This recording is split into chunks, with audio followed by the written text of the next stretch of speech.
Shalom saudara yang dikasihi Tuhan.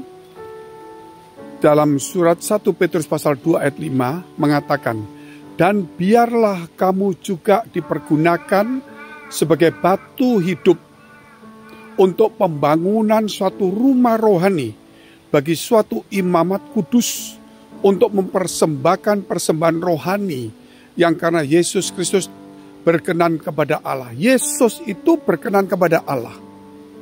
Dan dialah yang menyelamatkan sebagai pokok keselamatan. Dan biarlah kita ini juga dibangun menjadi rumah Allah. Suatu dikatakan juga imamat kudus untuk mempersembahkan rohani kepada Tuhan kita. Jadi kita adalah batu. Bukankah Yesus juga dikatakan ayat sebelumnya bahwa dia adalah batu penjuru yang dibuang oleh tukang bangunan. Sehingga kemudian Yesus membangun rumah di atas batu, yaitu dirinya dia. Dan kemudian kita menjadi batu-batu yang kemudian disusun rapi di atasnya. Saudara yang dikasihi Tuhan, Yesus sebagai batu penjuru yang dibuang oleh tukang bangunan. Dan kemudian menjadi rumah rohani. Dan kemudian kitalah disusun menjadi rumah-rumah rohani, yaitu bangunan rumah Tuhan. Rumah rohani yang dibangun di atas dasar yaitu ajaran Kristus Yesus. Saudara yang dikasihi Tuhan, di dalam 1 Raja-Raja pasal 6 ayat 7 menuliskan, yaitu pembangunan bait Allah yang dibangun oleh Salomo.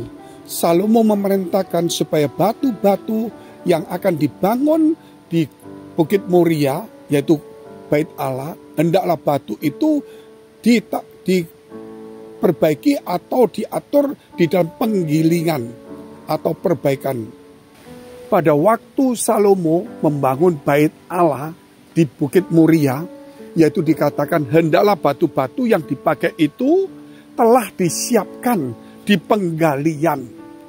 Sehingga pada saat batu itu dipasang di Bukit Moria menjadi bait Allah, tidak ada satupun bunyi besi atau kapak atau palu yang ribut, tetapi semua disusun rapi. Itulah kita hari ini diproses melalui ajaran Yesus dan karakter Kristus supaya menjadi rumah rohani, imamat rohani, ya imamat rajani, bangsa yang kudus milik kepunyaan Allah. Saudara dikasihi Tuhan, berarti kita ini diproses menjadi batu yang indah, tidak ada kritik, tidak ada suara, semua senyap. Hanya ajaran Yesus dan firman Allah yang terdengar, bukan keluh kesah kita.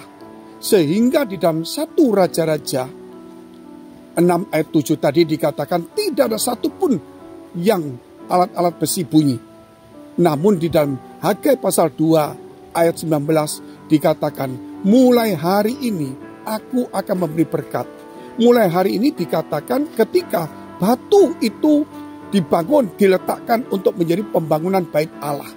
Saudara, mari kita memberikan diri kita menjadi batu untuk pembangunan bait Allah, rumah Tuhan. Dan Tuhan berkata, mulai hari ini aku akan memberi berkat. Itu jelas saudara.